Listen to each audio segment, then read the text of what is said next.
The preceding program was paid broadcast. Any ideas, comments, and opinion expressed by the program hosts do not necessarily reflect the views and opinion of the station.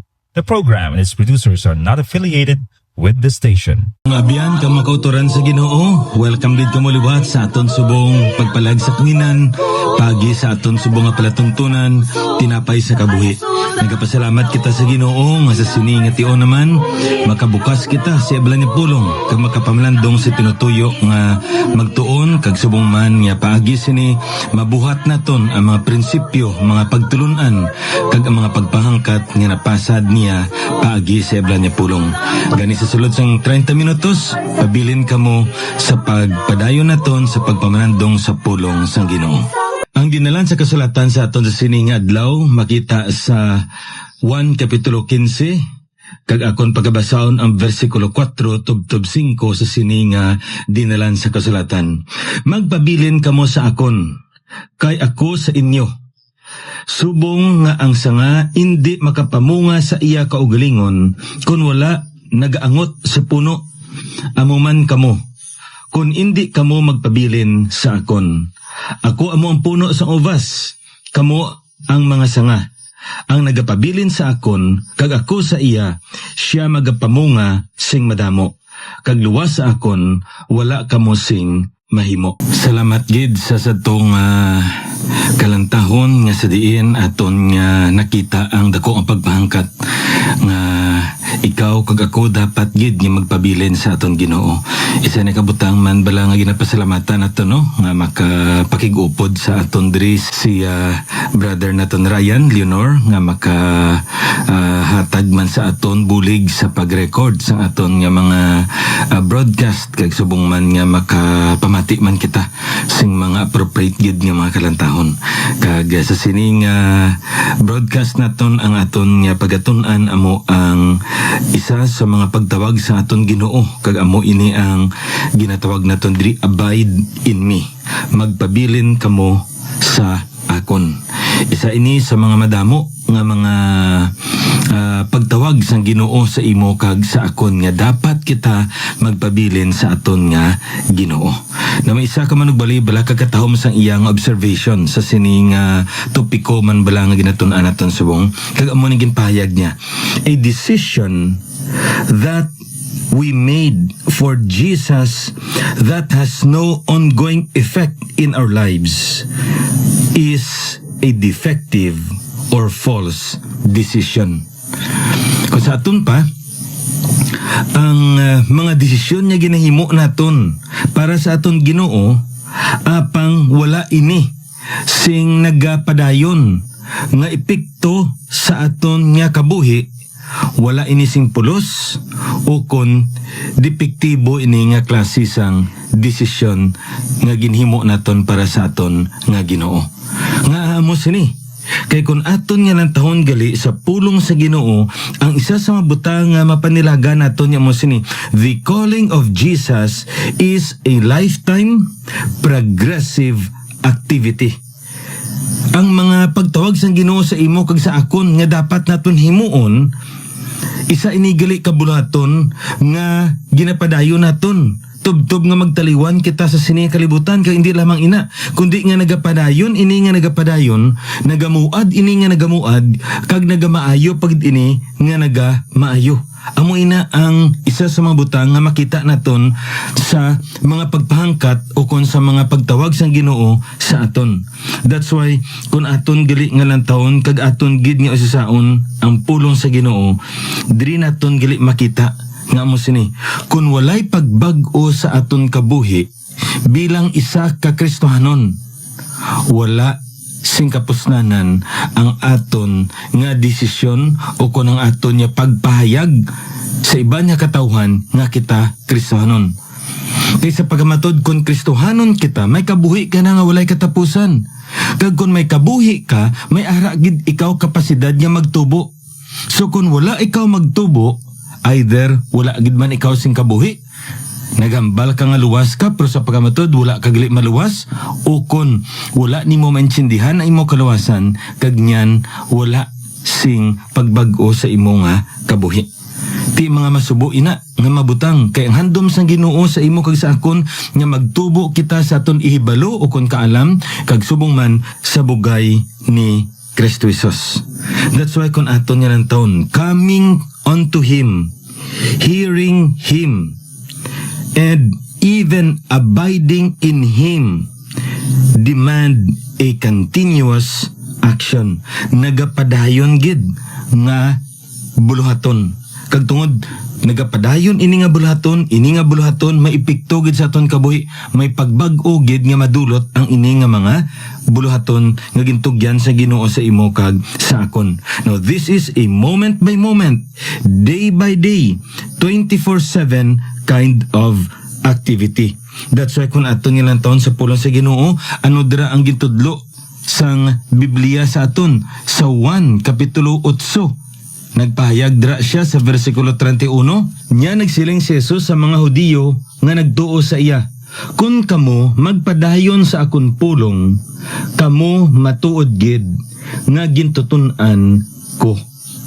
So gid kun aton nga nato ng ina nga dinan sa kasulatan, makita naton dira no nga ang ginatawag naton diri pagkagintuton-an naton, mapahayag naton kung nagapabilin kita sa aton nga Ginoo. Kay may posibilidad man gali nga may mga katawan nga magambal sila nga gintutunan sila sa Dios, pero sa pagkamatuod hindi. Kay nga man wala sila nagapadayon sa aton Ginoo. That's why kung ato nilang to nang inibala nga din sa kasulatan, if we don't abide in Him, then we are not truly His disciples. But if we abide in Him, then we are truly His disciples.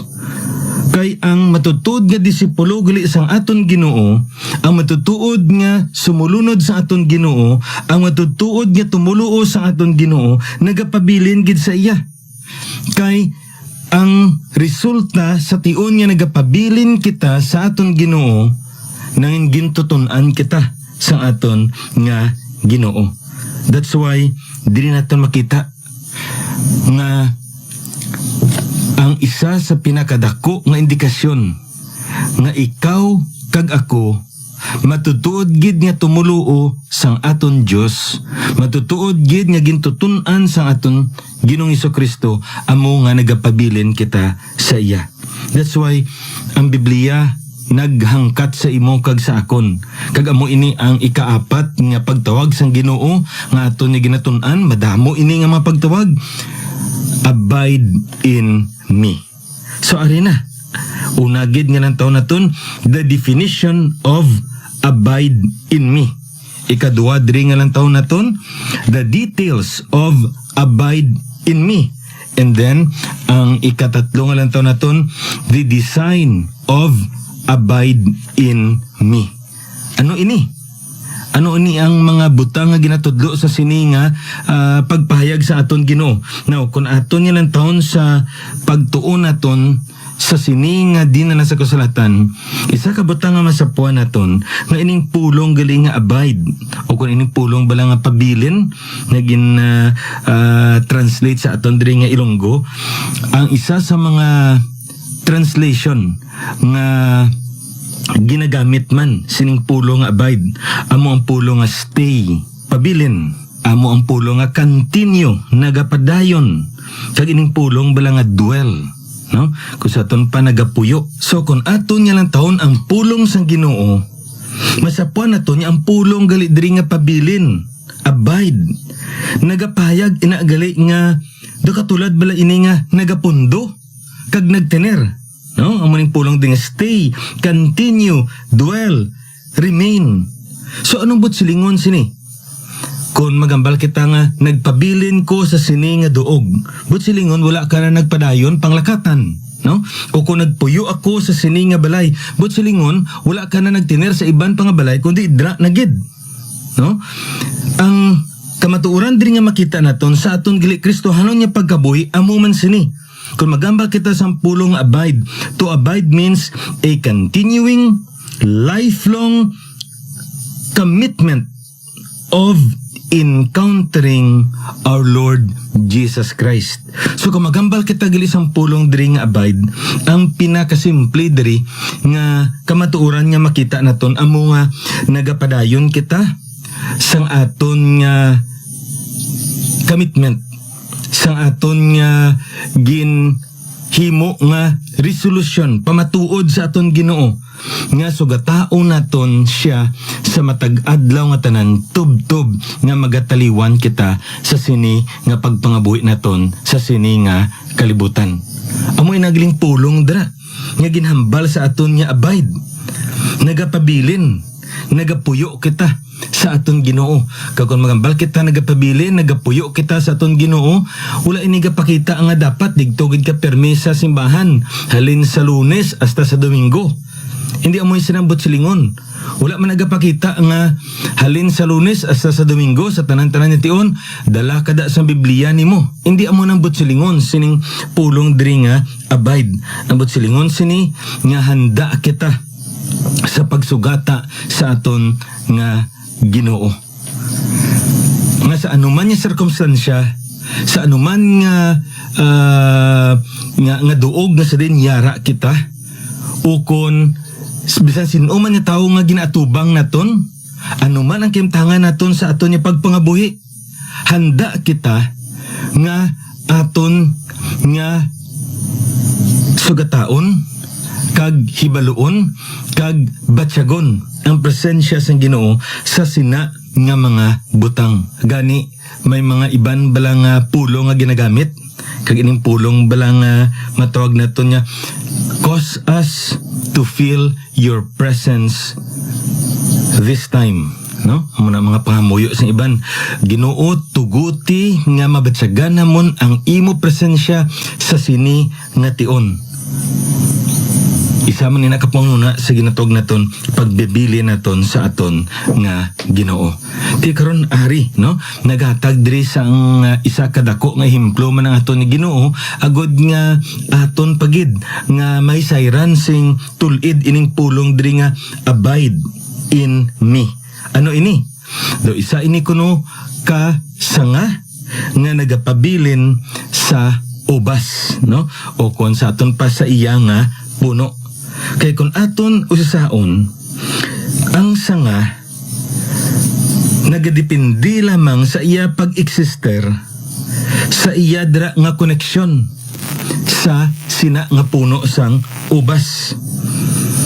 Ang sanga may kabuhi, ang sanga may ara kapasidad nga magpamunga, kag ang sanga ang iya gid nya kahimtangan nagadepende sa iya nga pagpalapit kag sa pagtapik sa pag-angot sa puno sang sina nga ubas. Kag amuman ini ang kamatuoran nga makita naton sa aton Kristiyano nga pagkabuhi. Naibuloan naton niya ang ubas, ang puno sang ubas, amo ini si Kristo Jesus. Kag ikaw kag ako nga mga tumuluo, nagaangot kita sa sina nga puno. Kay ikaw kag ako mga sanga kita. No, nabaluan naton nga hindi tanan-tanan nga sanga iya sang Dios.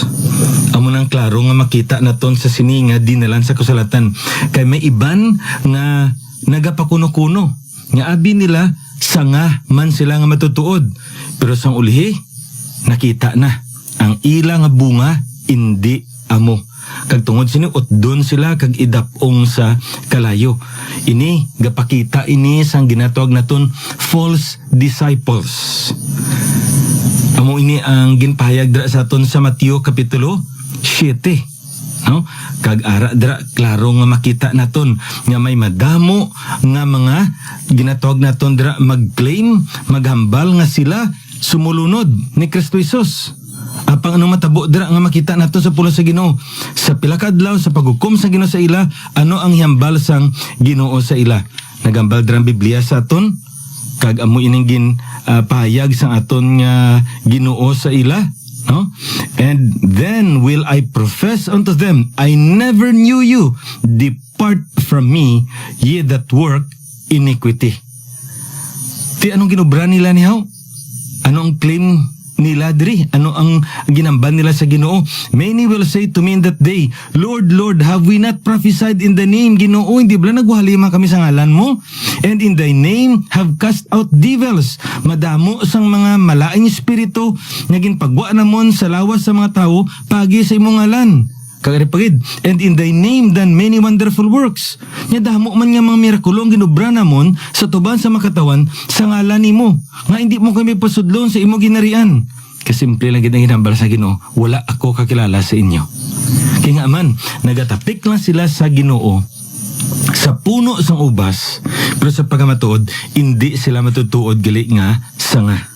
So ara, klaro dra nga makita naton. No, sa pagpadayon naton sini, nagambal gid kag tam-an gid klaro ang isa sa mga kamatuoran diri nga makita naton natuhoy sa sining relasyon sang sanga sa ubas. Ano ning makita naton sa sining dinalan sa kasulatan diri? Ang ginambal sa aton, ang nagapabilin sa akon kag ako sa iya, siya amo ang magapamunga sing madamo. So kung nagapabilin kita sa aton nga Ginoo, magapamunga gid kita ya. Garantiya gid ina nga ginhatag sa Ginoo sa aton. Sa piyak ka bahin, diri man naton makita kung wala ang Ginoo, kung wala ang puno sa ginatawag naton sanga, subong nga kung wala ang Ginoo nga nagabulig sa isa ka tumuluo, ano ginambal dira sa Biblia sa aton? Tamaan gid klaro, no? Kay luwas sa akon wala kamo sing mahimo. Do katingalan sini, no? Madamo man sa katawan nga wala man Dios ila kabuhi, pero may nahimo man sila. Pero ano nga klase sang hinimuan ina? Hinimuan ina nga wala sing kahulugan. Mga hinimuan ina nga ayhan malahalon sa tuban sa tawo. Do pinasahi halang doon sa tuban sa tao, pero sa tuban sa Ginoo wala ina sing kabilanan. Kaya nga man, ina tanan-tanan hindi ang saktong motibo sa paghimo, ina tanan-tanan hindi makapasa sa tinutuyo kag talaksan sang aton nga Dios. So man without God can do nothing, yet their actions are marked by sin, and therefore, ultimately, it will perish. On the other hand, naibaluan naton, kung ara ang Ginoo sa aton niya nga kabuhi, we can do things for the glory of God. Amo nang ginambaldra ni Pablo, no? I can do all things through Christ which strengtheneth me. So, this is very clear that man without God can do nothing. Things that are truly good, things that are eternally beneficial, things that are God glorifying. Hindi na maobra sang tao. Maobra lang na sang tao kung naangot siya sa kay Kristo Jesus, subong nga ang isa kasanga sa puno sang ubas. Now, ikaduha diri nga butang nga aton nga nakita, we already defined the meaning of the phrase abide in me. Now we will proceed with the details of abide in me. Now, kung lang taon naton sa 1 Kapitulo 15, versikulo 9. Anong ginambaldra sa Biblia sa aton natuhoy sa ginatawag naton diri pagpabili naton? Subong nga ang amay nagigugma sa akon, ako man nagahigugma sa inyo. Kag ari ang ginambal sang aton Ginoo sa imo kag sa akon, pabilin kamo sa akon gugma. To abide means trusting the love of Jesus Christ. Masami ang sirkumstansya, amo ini ang nagahatag sing kahulugan sa aton relasyon sa aton isig kapareho. Sa tion niya isa ka bana magbiha sa iyang asawa, ano but silingon sina? Wala inhay ginihigugma ang iyang asawa. O sa tion niya ang apo magbisita sa iyang mga lulo kag lula sa tion sang ilaihan nga birthdays. Anong katabo? But silingon sina nga kabataan ginihigugma nila ang ilang mga lulo kag lula. So, kung aton nga lang taon, ang ini nga kahimtangan nagapakita ini nga ang mga sirkumstansya kon ang mga butang nga aton nga makitaan kag ma-experiensyan amo ini ang nagapakita sa aton kun ano ang aton nga relasyon sa aton nga isig kaparyo. Kabisan pa sa aton nga Ginoong kaisa. Amo na may iban nga mga tumuluo nga kun damo sila kwarta, wala sing problema, maayo man ang pangulason para sa ilay ginigugma sila sa Dios. Pero sa tion nga nag-abot ng masakit, ginabayaan na sila sa ilang mga hinigugma. Kagdamo na sila utang, anong paglantaw nila? Siguro ang Ginoo nagapabaya sa akon, hindi na ko siguro ginigugma sa Diyos. You know what? That is not abiding in Christ. To abide in Christ means to keep on trusting that God, through the Lord Jesus Christ, loved us. In whatever circumstance we are in, ang Ginoo gid naghigugma sa imo kag sa akon. Amo nang saad niya sa aton dira sa Roma kapitulo 8 bersikulo 35 tubtob 39. Wala sing anuman nga butang nga makapahamulag sa imo kag makapahamulag sa akon gikan sa gugma sang Amay. That's why kun aton nga lang taon, to abide means to keep on trusting, to continually trust God. Because this is a moment-by-moment, day-to-day, 24/7 kind of trusting activity. Ti anong aton niya saligan? John 15:9, the love of Jesus. Number 2, abiding means trusting the word of Jesus. Lantaon bala naton sa 1 kapitulo 8, no? Di naton makita nga dapat saligan taman. Anong aton saligan diri? Sa versikulo 31 naghambal ang aton Ginoo. Nya nagsiling si Jesus sa mga Hudiyo nga nagatuo sa iya, kun kamo nagapadayon sa akon pulong, kamo matuod gid nga mga gintutunan ko. Ano ini? Hindi lamang kita magpadayon sa gugma sang Dios, kundi magapadayon kita sa pagsalig sa pulong sang Dios. Nung katahom diri bala nga makita naton, kay nagpadayon diri si Kristo Jesus. Kung nagapabilin kita sa aton Ginoo kag nagatuo kita sa iya pulong, ang resulta sini mangin gintutunan kita sa aton Ginoo. Pero hari pag ginabal niya, kag kamo makakilala sing kamatuoran, kag ang kamatuoran magahilway sa inyo. Kung ikaw kag ako nagapabilin sa pulong sang Dios, ginatuuhan naton ang saad, promesa sang Ginoo sa aton kabuhi, ang mga kamatuoran na ginpasad niya sa iblan ni pulong, aton ina nga ginatuuhan, ang abal sa Biblia sa aton, hindi lamang nga mangitutunan kita sang Dios, kundi nga makilala kita sa kamatuoran. We will experience truth, and ultimately, this truth will set us free. Free from what? Ignorance. Free from what? Sin. Free from what? Slavery of Satan. Amo niya ang katahom kung ikaw kag ako nagapabilin kita sa aton nga Ginoo. We need to abide in Christ by trusting His love and trusting His word. Ang katapusan diri bala, no? The design of abiding in Christ. Kung aton niya lang taon sa pulong sa Ginoo sa 1 kapitulo 10 versikulo 27 tubtob 29, diri naton makita kag masapuan ang plano sang Ginoo sa imo kag sa akon, sa tion nga nagapabilin kita sa iya. Kita bilang mga karnero sa aton Ginoo, kag siya among dako naton nga manugpahalab. Anong ginambala dira sa aton? Ang akon mga karnero nagapamati sa akon tingog, kag nakilala ko sila, kag nagasunod sila sa akon. Di na naton makita, no? Nagapamati, nagasunod, nagapabilin, kag ako nagahatag sa ila sing kabuhi nga wala katapusan, kag indi na gid sila mawala. Kay walay isa nga makaagaw sa ila sa akon kamot. Ang akon namay nga naghatag sa ila sa akon, dako pa sa tanan, kag walay makaagaw sa ila sa kamot sang akon amay. Katahom sini bala kay kun aton nilang taon sa sini nga dinalan sa kasulatan sa aton. It is also the Lord Jesus Christ who gives us the ability, the capacity that we will be able to abide in Him.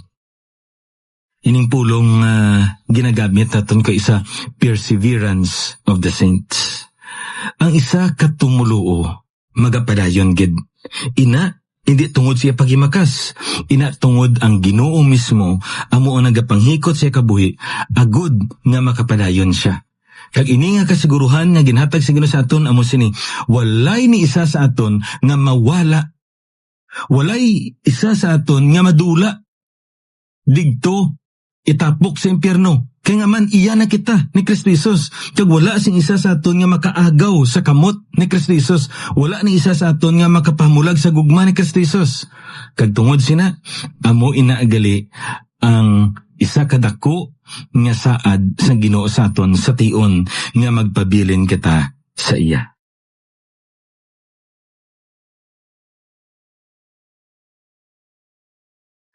Mga biyan sa ginambal na kon bagugid lamang, no? A decision that we made for Jesus that has no ongoing effect in our lives is a defective or false decision.